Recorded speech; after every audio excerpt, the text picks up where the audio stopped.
नमस्कार, news India देख रहे हैं आप। मैं हूं आपके साथ नीतू गुप्ता। शुरुआत करेंगे साउथ साइड की खबरों की। केरल में डॉक्टर वंदना दास हत्या का मामला तूल पकड़ता जा रहा है, जहां नाराज डॉक्टर सड़कों पर उतरकर आरोपी की सजा की मांग कर रहे हैं। वहीं इसके अलावा इंडियन मेडिकल एसोसिएशन ने अस्पताल सुरक्षा अधिनियम का नाम वंदना दास के नाम पर रखने की मांग की है। साथ ही साथ मुख्यमंत्री पिनाराई विजयन ने आईएमए अधिकारियों के साथ बातचीत की। इंडियन मेडिकल एसोसिएशन के केरल अध्यक्ष डॉक्टर सल्फी नुहू ने कहा, मुख्यमंत्री ने हमारी शिकायतों को सुना और कानून के दायरे में रहकर सजा देने का आश्वासन दिया है। आपको बता दें, कोल्लम में एक तालुक अस्पताल में इलाज के लिए लाए गए एक निलंबित स्कूल शिक्षक ने उसके ही घाव की ड्रेसिंग कर रही 23 साल की एक महिला डॉक्टर वंदना दास को कथित तौर पर सर्जरी में इस्तेमाल होने वाले ब्लेड से हमला कर मार दिया था। तो डॉक्टर वंदना दास की हत्या से सनसनी फैल गई और अब ऐसे में पूरे प्रदेश में लोग सड़कों पर उतरे और सजा की मांग की गई है आरोपी के खिलाफ। हालांकि इंडियन मेडिकल एसोसिएशन की तरफ से आश्वासन दिया गया है कि इस पूरे मामले में उचित कार्रवाई की जाएगी।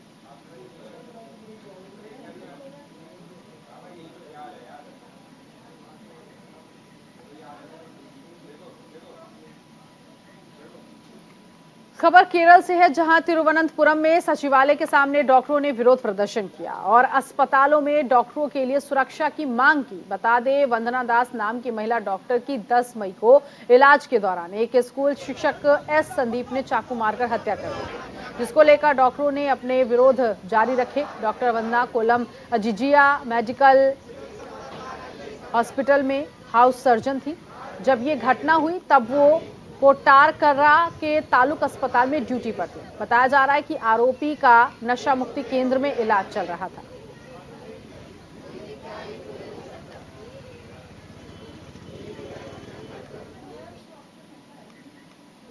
कर्नाटक के मुख्यमंत्री बसवराज बोम्मई ने कर्नाटक में जीत का दावा करते हुए कहा कि हमें पूरी उम्मीद है कि कर्नाटक में 200% पूर्ण बहुमत के साथ बीजेपी की फिर से सरकार बनेगी। इस बात का कोई सवाल ही नहीं उठता कि कोई इस चुनाव में किंग मेकर की भूमिका अदा करेगा। एग्जिट पोल हड़बड़ी में किए गए हैं, जिसमें बहुत सारी गड़बड़ियां हैं। पिछली बार भी एग्जिट पोल गलत साबित हुए थे और इस बार भी गलत साबित होंगे।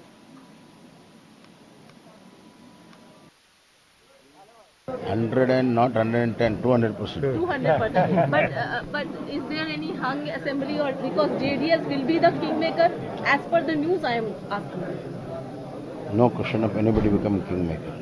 But Congress is now yes. For me, people are the kingmaker, and they'll make BJP to come back to power.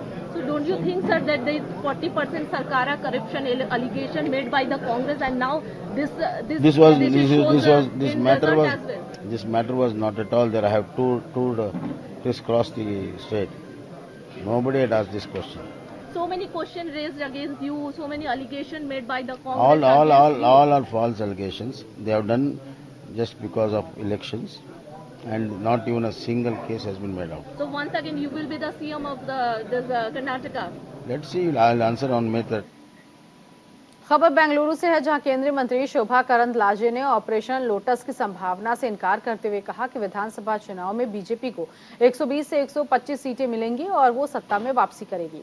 इस बार एग्जिट पोल गलत साबित होंगे। उन्होंने कहा, इस बार राज्य के लोगों ने विकास के लिए मतदान किया है। केंद्रीय कृषि और किसान कल्याण राज्य मंत्री ने कहा कि वोटिंग के बाद प्राथमिक रिपोर्ट ने सुझाव दिया है कि पार्टी को पूर्ण बहुमत मिल रहा है। ये एग्जिट पोल का हम गलत साबित करेंगे, क्योंकि हमारा कार्यकर्ताओं ने बूथ में काम किया। ऐसे हर क्षेत्र में हमको आगे बढ़ने को उम्मीद है। 120 से ज्यादा क्षेत्र में हम आगे है, ऐसा हमारा आंकड़ा है। जरूर हम जीतेंगे। ये जरूर तो क्या एग्जिट पोल में आया है, कई लोगों ने बताया कांग्रेस आगे है, कई लोगों ने बताया बीजेपी आगे है। जरूर भारतीय जनता पार्टी का सरकार बहुमत का सरकार हो जाएगा। बहुत अच्छा किया, क्योंकि तो रोड शो से लोगों ने मोदी जी को देखना आए, वो वोटिंग पोलिंग बूथ में भी आए। तो मोदी जी पहली बार इतना सभा कर रहे हैं, इसीलिए कर्नाटक तो बहुत प्यार दिखाया मोदी जी के ऊपर, एंड मोदी जी भी को कर्नाटक का प्यार करते। उधर कर्नाटक की 224 सीटों के लिए वोट डाले गए। चुनाव में मुख्य मुकाबला बीजेपी और कांग्रेस के बीच रहा। इसके साथ ही वोटों की गिनती 13 मई को होगी। इन सब के बीच एग्जिट पोल को देखते हुए कर्नाटक के पूर्व मुख्यमंत्री और कांग्रेस नेता सिद्धारमैया ने बड़ा बयान दिया। कांग्रेस नेता सिद्धारमैया ने कहा कि कांग्रेस पार्टी बहुमत हासिल करने वाली है। एग्जिट पोल भी बता रहे हैं कि कर्नाटक में कांग्रेस पावर में आने वाली है। Consistently telling you that Congress party would get comfortable majority. The exit poll also tells Congress party would come to power. अगली खबर कर्नाटक के हुबली से है, जहां कर्नाटक सीएम बसवराज बोम्मई ने एग्जिट पोल को सिरे से खारिज कर दिया। उनका कहना है कि एग्जिट पोल जिस तरह यूपी में फेल हुए हैं उसी तरह कर्नाटक में भी फेल होंगे। पिछली बार भी एग्जिट पोल में बीजेपी को 80 और कांग्रेस को 107 सीटें दिखाई गई थी, लेकिन रिजल्ट बिल्कुल उल्टा आया था। उन्होंने कहा इस बार वो बहुमत के साथ सरकार बनाएंगे।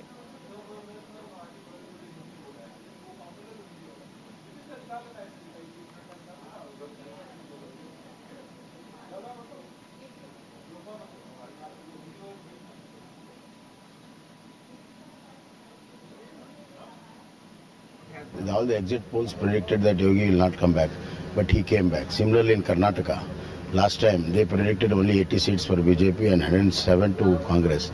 It came reverse. 80 was given to Congress and 104 was given to BJP. So all these things happen because exit poll is for that moment where they ask. It's a very small sample.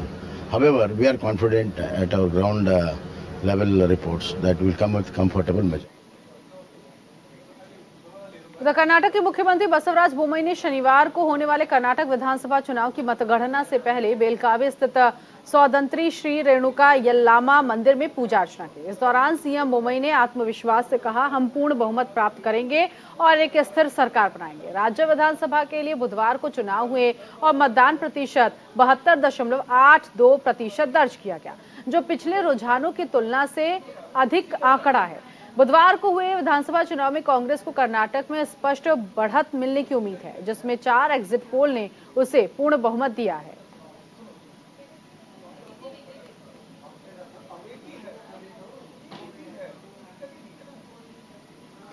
खबर चेन्नई से है, जहां DMK विधायक TRB राजा ने राजभवन में Tamil Nadu cabinet मंत्री के रूप में शपथ ली। तमिलनाडु के राज्यपाल आरएन रवि ने कैबिनेट मंत्री पद की शपथ दिलाई।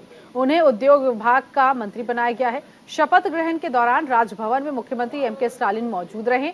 आपको बता दें, विधायक टीआरबी राजा द्रविड़ मुनेत्र कशगम की सूचना प्रौद्योगिकी शाखा के सचिव रह चुके हैं। इससे पहले वो प्रशासक की भूमिका में राज्य की सेवा की और अब बतौर मंत्री तमिलनाडु शासन में अपनी नई भूमिका निभाएंगे।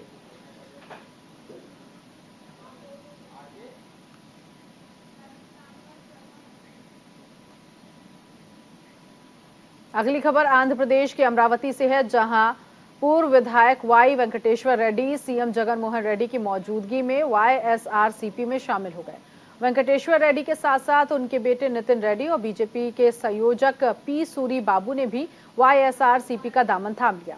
वेंकटेश्वर रेड्डी 2004 और 2009 में विधायक के रूप में चुने गए थे। इस मौके पर सिंचाई मंत्री अंबाती राम बाबू, नरसरवा पेट के सांसद कृष्ण देव रायलू, टीटीडी के अध्यक्ष वाईवी सुब्बा रेड्डी और एपीएमडीसी के निदेशक जी सुजाता भी मौजूद रहे।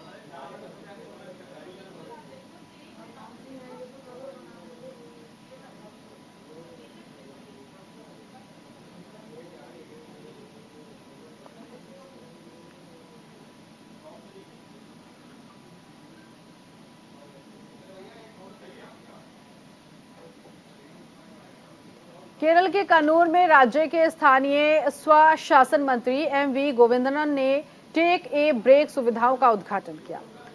इस अवसर पर मीडिया से बात करते हुए मंत्री गोविंदन ने कहा, कुदुम्ब श्री और महात्मा गांधी राष्ट्रीय ग्रामीण रोजगार गारंटी योजना के माध्यम से शौचालय परिसरों का रखरखाव सुनिश्चित किया जाएगा। उन्होंने ये भी कहा कि यात्रियों और पर्यटकों के लिए टेक ए ब्रेक परियोजना भारत के लिए एक मॉडल है।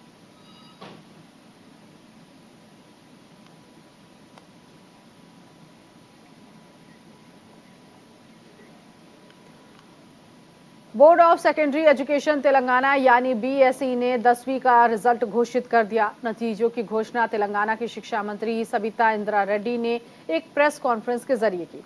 परीक्षा का रिजल्ट आधिकारिक वेबसाइट पर उपलब्ध कराया गया है। इस साल 4,84,370 परीक्षार्थी परीक्षा में शामिल हुए थे, जिनमें 4,19,460 अभ्यर्थियों ने परीक्षा दी। 7,492 प्राइवेट परीक्षार्थी उपस्थित हुए थे, जिनमें से 3,335 अभ्यर्थियों ने परीक्षा पास की। प्राइवेट छात्रों का कुल पास प्रतिशत जो रहा है वो 44.51% तक रहा। इसके साथ ही साथ रिजल्ट को लेकर जो छात्र थे उनमें काफी उत्साह देखने को मिला।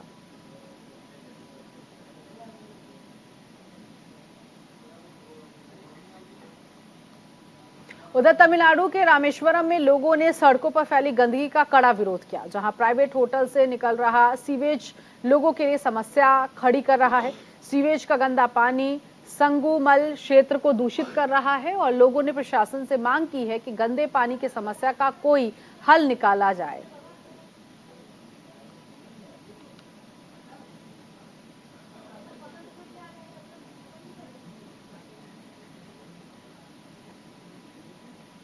खबर तेलंगाना के निजामाबाद से है, जहां बीआरएस नेताओं ने बीजेपी नेताओं के खिलाफ केस दर्ज करवाया।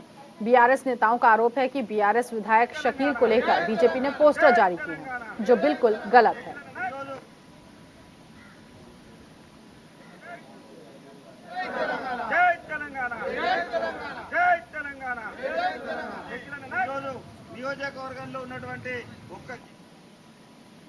तो बीआरएस नेताओं ने प्रदर्शन किया है। ये प्रदर्शन बीजेपी नेताओं के खिलाफ किया गया। सड़कों पर हाथों में पोस्टर लेकर बीजेपी के खिलाफ ये प्रदर्शन किया गया है और ये बीआरएस नेता नजर आ रही हैं, जिन्होंने नाराजगी जाहिर की है और बीजेपी नेताओं के खिलाफ भारी विरोध यहाँ पर दिखाते हुए नजर आ रहे हैं।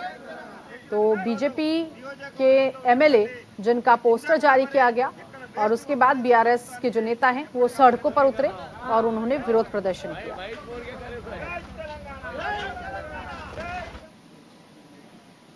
एनआईए ने तमिलनाडु में पिछले दिनों बड़ी कार्रवाई करते हुए कई स्थानों पर छापेमारी की। इस दौरान एनआईए ने प्रतिबंधित इस्लामिक संगठन पॉपुलर फ्रंट ऑफ इंडिया यानी पीएफआई इनके गुर्गों की तलाश में कई जगहों पर तलाशी की। एनआईए ने चेन्नई समेत राज्य के कई जिलों में छापेमार कार्रवाई की। ओटेरी और इसके अलावा थिरुवोटियूर समेत कुल 10 जिलों में एनआईए ने दबिश दी है। इसके अलावा social democratic party of India के नेताओं के ठिकानों पर भी एनआईए ने निशाने पर लिया था।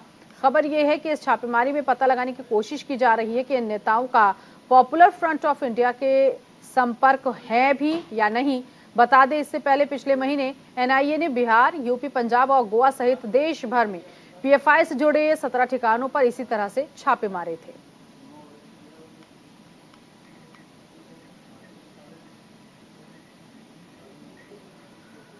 टीएनडीजी ने कक्षा 12वीं के नतीजे घोषित कर दिए। इस परीक्षा में लगभग 8,03,385 छात्र जो 12वीं की परीक्षा में शामिल हुए थे, इनमें से 7,05,000 से ज्यादा छात्रों ने परीक्षा पास की। इस साल कुल पास प्रतिशत 94.03% रहा। इस परीक्षा में एक मजदूर की बेटी एस नंदिनी ने 600 अंक हासिल किए।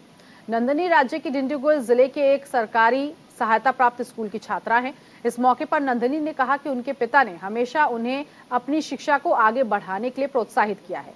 उसने Anna Malayar mills girls higher secondary school से पढ़ाई की और उसके परिणाम ने उसके परिवार और स्कूल के लोगों में खुशी का मौका दिया, खुश होने का। इसके साथ ही नंदिनी ने कहा कि मेरे पिता एक दिहाड़ी मजदूर हैं, लेकिन उन्होंने कभी भी मुझे पढ़ने से रोकने की कोशिश नहीं की। उन्होंने मुझे ये बताया कि मेरी शिक्षा ही मेरी संपत्ति है और उन्होंने मुझे प्रोत्साहित किया है।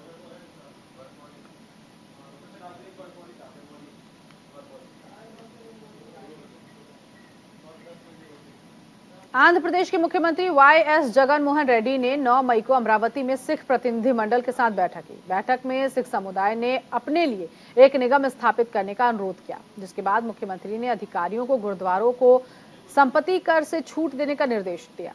सरकार की ओर से जानकारी दी गई कि सिख समुदाय के आग्रह पर विचार करते हुए मुख्यमंत्री रेड्डी ने सिखों के लिए एक समिति गठित करने को हरी झंडी दे दी है, जिसमें सिख पुजारियों को हिंदू पुजारियों, पादरियों, मौलवियों के समान लाभ देने की पेशकश शामिल है। इसके अलावा मुख्यमंत्री ने गुरु नानक जयंती पर अवकाश घोषित करने के साथ साथ अल्पसंख्यक शैक्षणिक संस्थान की स्थापना के लिए जरूरी समर्थन देने पर सहमति जताई। बता दें आपको कि सब प्रस्ताव कैबिनेट की अगली बैठक में लाया जाएगा।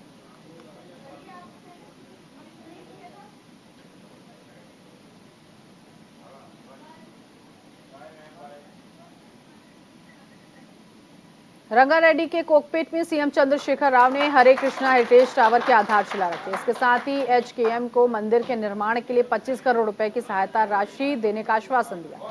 सीएम ने कहा, राज्य सरकार उन सभी व्यक्तियों और संगठन को अटूट समर्थन और सहायता प्रदान करेगी जो शांतिपूर्ण भक्ति प्रथाओं का समर्थन करते हैं और प्राप्ति की दिशा में प्रयास करते हैं। उन्होंने आगे कहा, हरे कृष्ण हेरिटेज टावर तेलंगाना का गौरव बनने के लिए तैयार है। ये क्षेत्र की सांस्कृतिक पर्यटन क्षमता के दोहन में महत्वपूर्ण भूमिका निभाएगा। इसके साथ ही ये परियोजना अलग अलग कल्याणकारी पहलों के माध्यम से आसपास के समुदाय के सामाजिक आर्थिक विकास में भी योगदान देगी।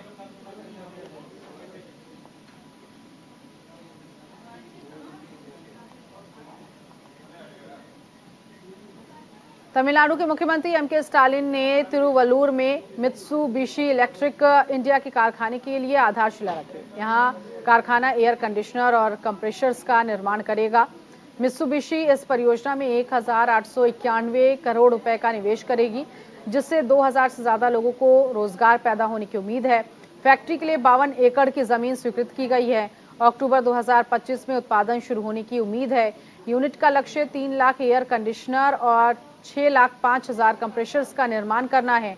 कार्यक्रम के दौरान मुख्यमंत्री ने कहा कि राज्य में नए औद्योगिक निवेश का स्वागत करने में सबसे आगे रहा है और तमिलनाडु 2030 तक 1 ट्रिलियन अमेरिकी डॉलर की अर्थव्यवस्था हासिल करने के अपने लक्ष्य को हासिल करने में आगे बढ़ रहा है।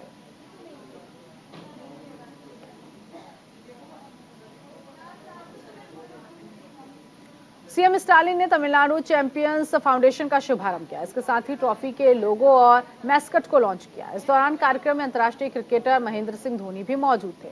कार्यक्रम में सीएम स्टालिन ने धोनी की जमकर तारीफ की और आईपीएल से संन्यास नहीं लेने की गुजारिश की। स्टालिन ने कहा, हर किसी की तरह मैं भी एमएस धोनी का बहुत बड़ा प्रशंसक हूं। मुझे उम्मीद है कि तमिलनाडु का हमारा दत्तक पुत्र चेन्नई सुपर किंग्स के लिए खेलना जारी रखेगा। महेंद्र सिंह धोनी लाखों भारतीय युवाओं के लिए प्रेरणा स्रोत हैं। हम अपने तमिलनाडु से न केवल क्रिकेट में बल्कि सभी खेलों में कई और धोनी तैयार करना चाहते हैं।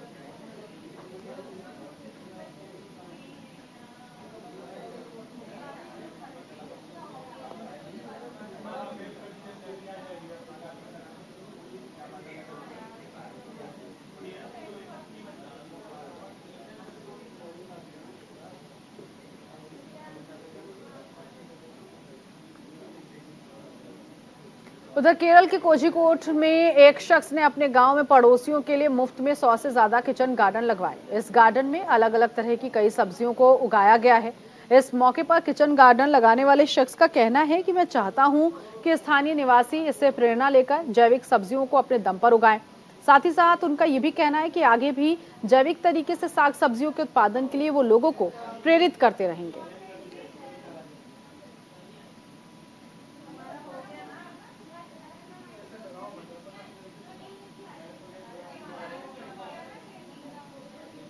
सुप्रीम कोर्ट ने दिवंगत आईएएस अधिकारी जी कृष्णैया की पत्नी उमा कृष्णैया की याचिका पर बिहार सरकार और अन्य को नोटिस जारी किया। इसमें बिहार के राजनेता आनंद मोहन को जेल से समय से पहले रिहा करने की चुनौती दी गई। नीतीश सरकार ने आनंद की रिहाई के लिए नियमों में बदलाव प्रस्तावित किए थे, जिसे विधानसभा से मंजूरी मिली थी। इस पूर्व बाहुबली के जेल से रिहा होते ही कृष्णैया की पत्नी ने सुप्रीम कोर्ट का रुख किया था। बता दें, उमा कृष्णैया ने आनंद मोहन बाहुबली नेता की रिहाई के खिलाफ सुप्रीम कोर्ट में याचिका दायर की थी। इस पर सुप्रीम कोर्ट सुनवाई के लिए तैयार हो गया था। 1994 में गोपालगंज जिले के आईएएस अधिकारी जी कृष्णैया की हत्या कर दी गई। इस मामले में बाहुबली नेता आनंद मोहन प्रमुख आरोपी थे। हम लोग बहुत खुश है, सुप्रीम कोर्ट ने पॉजिटिवली रिस्पॉन्ड किया है। हम लोग जो पिटीशन फाइल किया था, बिहार गवर्नमेंट को नोटिस इश्यू किया है एंड अदर दूसरा लोगों को भी जो इसमें इन्वॉल्व हुआ है वो लोगों को भी नोटिस दे दिया गया है। और एक खुशी की बात है 2 वीक्स में 2 हफ्ता में वो लोग रेस्पॉन्ड करना चाहिए। ये तो बहुत खुशी है। फिर 15 दिन के बाद तो पता चलेगा। सुप्रीम कोर्ट में तो जरूर न्याय मिलेगा। हाँ? ये तो मेरा अकेले का काम नहीं है, अकेले का केस नहीं है। ये तो भारत देश का इश्यू है। ये मेरा उमा कृष्णैया के बारे में अकेले नहीं है, सारा लोगों के बारे में सोचकर सुप्रीम कोर्ट तो जरूर अच्छा डिसीजन ले लेगा, अच्छा जजमेंट मिलेगा बोल के सोच। अगली खबर केंद्र शासित प्रदेश पुडुचेरी से है, जहां रंगास्वामी सरकार ने अपने 5 साल के कार्यकाल में से 2 साल पूरे कर लिए। इस मौके पर मुख्यमंत्री एन रंगास्वामी को राष्ट्रीय जनतांत्रिक गठबंधन के विधायक और मंत्रियों ने बधाई दी। बता दें 2 साल पहले 2021 की 7 मई को रंगास्वामी ने रिकॉर्ड चौथी बार पुडुचेरी के मुख्यमंत्री के तौर पर शपथ ली थी। अपनी उम्र के 70वें दशक में उन्होंने 71 साल की उम्र में 2021 में सीएम पद की शपथ ली। वहीं अब पुडुचेरी के सीएम 73 साल के हो चुके हैं। ऑल इंडिया एनआर कांग्रेस के संस्थापक नेता एन रंगास्वामी 2011 से 2016 तक अपनी पार्टी की पुडुचेरी में सरकार चलाई। इससे पहले 2001 से 2008 तक कांग्रेस पार्टी के नेता के तौर पर उन्होंने प्रदेश में सरकार बनाई थी। आपको बता दें मौजूदा वक्त में रंगास्वामी एनडीए की सरकार का नेतृत्व कर रही हैं, जिसमें भाजपा और एआईएनआरसी के विधायक शामिल हैं।